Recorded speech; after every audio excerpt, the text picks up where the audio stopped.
News now that we're tracking as well. Hezbollah fires hit Israel's Nahariya. As per Ynet News, a woman in her 60s is injured by flying debris and a house was destroyed. Interceptions lit up the sky over Western Galilee with some rockets going through. The north is still a front line while a ceasefire between Iran and the US hangs by a thread. So Hezbollah now striking back. Hezbollah has fired rockets at Israel. That's the latest coming in. Commodore Singh.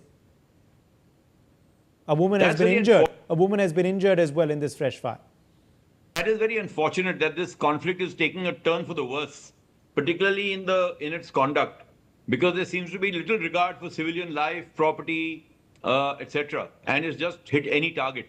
For countries which claim technology, where they can be accurate to the point of a missile going through a window and taking out a target inside a hotel room, it's obviously not unintentional if civilian targets are being hit, because they would be accurate enough to know where exactly to hit military targets.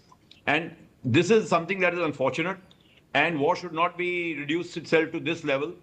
In any case, I mean, even wars are fought with some modicum of morality. Have always been fought like that in the past, where military targets have been legitimate targets, but not civilian targets.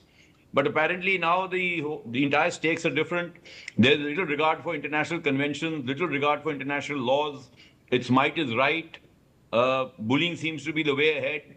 And anybody who can get the upper hand by whatever means, the ends have become important, actually, not the means.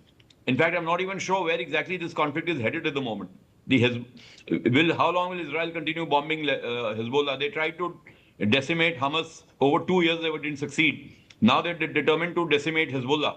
So I really don't know how much will actually happen and what will be the sort of repercussions of this in the long term, in terms of reprisals or in terms of regrouping of these kind of factions into more sort of violent, in taking a more violent form. It all depends on that. I think it's a very confusing state, frankly speaking, because nobody seems to know what the next day has to offer. Yes, in fact, now a video has also surfaced which is showing the U.S. Navy aircraft carrier USS George H.W. Bush, which has passed through the Strait of Gibraltar and is heading towards CENTCOM's area of responsibility in the Gulf of Oman, where 3 carrier strike groups are already concentrated, in fact, as well. Commodore Anil Jay Singh, Vice President, Indian Maritime Foundation, is live with us on this big story. Commodore Singh, a video has now shown this reportedly, of course, important vessel for the U.S., rather aircraft carrier for the U.S., which is passing through the Strait of Gibraltar. What do you make of this video that has emerged and what the strategy is that is coming to the fore through your inference? Well, to me, it appears that obviously the U.S. is reinforcing its presence in the region.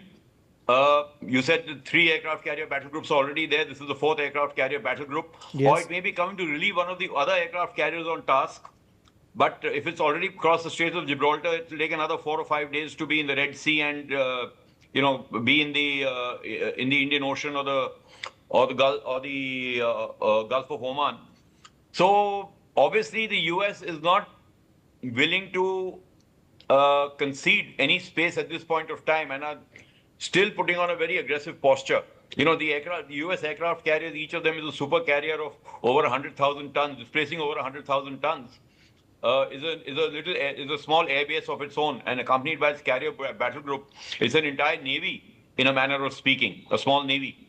So when that kind of power projection is, when the US sends out its carrier battle groups to project that kind of power, it obviously means business.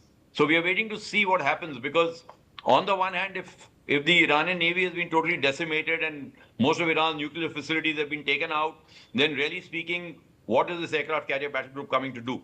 It may be just coming to relieve another battle group on task. I don't know that. I mean, we don't know the details of that, because they keep turning their aircraft carrier groups around, depending on once each one finishes its deployment cycle. And we know that Abraham Lincoln and Gerald Ford have both been withdrawn. One has gone for repairs off Croatia, and the other one is also withdrawn from wherever it was deployed. So perhaps it's just a replacement for the existing battle groups carrier battle groups that were there. Okay. Let me, in fact, quickly then also